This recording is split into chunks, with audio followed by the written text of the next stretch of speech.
மண்ணாங்கட்டி ராஜா, மண்டியிட்ட ராஜா, மண்டுக ராஜா, minority ராஜா, மதகஜ ராஜா, மன்மத ராஜா, திராவிட குல கடக மாமா மன்னன் 21ஆம் எலிகேசி பராக் பராக் பராக்.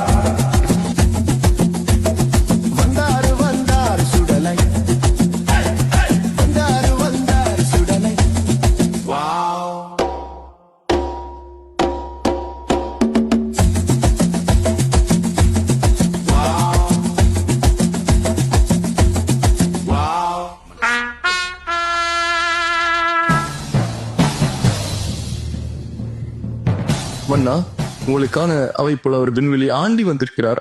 ஆக வர சொல்லும் அந்த ஆண்டியை.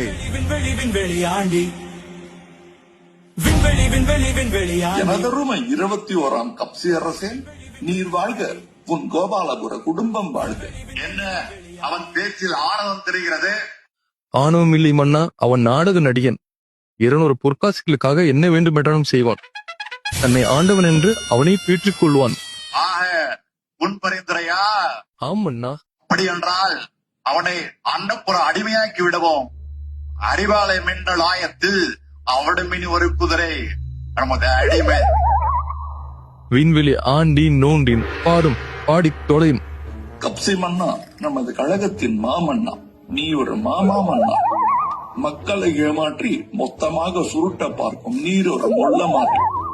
உனது மகன் ஒரு தத்தி, உமக்கு எங்கே போச்சு புத்தி? அரசியலில் நீ ஒரு முடிச்ச வைக்கி. உனது அவை அமைச்சர்கள் அனைவரும் புறம்போக்கு, அவர்களை உடனே பதவி நீக்கு. அப்பா டக்கர் என்று நினைத்துக் கொள்ளாதீர்கள். கூடிய சீக்கிரம் உங்கள் அப்பா டான்ஸ் ஆட போகிறது. நிதி நிதி என்ற நாட்டை சுருண்டுகிறீர்களே, விரைவில் முடிய போகிறது உங்கள் விதி. மக்கள் தரப்போகிறார்கள் மிதி, அதற்கு பிறகு அதோ கதி. கோடிகளில் கொள்ளையடிக்கும் கேடி நீ. உங்களை சுற்றி இருக்கும் கேப்மாரிகள் உங்களை கோமாளியாக்குகிறார்கள். விடியல் ஆட்சி என்ற பெருமைப்பட்டுக் கொள்கிறீர்கள். ஆனால் உண்மையில் இது டர்ரியல் ஆட்சி. உங்கள் உடன்பிறப்புகளால் காணாமல் போகிறது செம்பு. இன்னொரு முறை உங்களை ஆட்சியில் அமர வைக்க மக்களுக்கு இல்லை தெம்பு.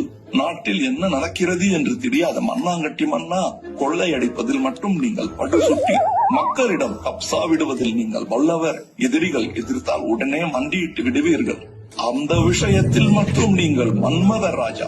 பதவிக்காக உங்களிடம் தூக்குகிறார்கள் கூஜா. சென்னையும் சேர்த்துதான் சொல்கிறேன் ராஜா.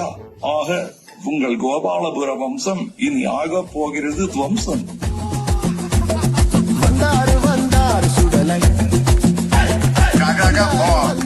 அடே புலவா, என் ரகசியங்களை புட்டு புட்டு வைக்கும் நீ. எம்பி எம்பி என் தம்பியார்கள், தங்கள் தம்பியார்கள். உத்தரவு மன்னா.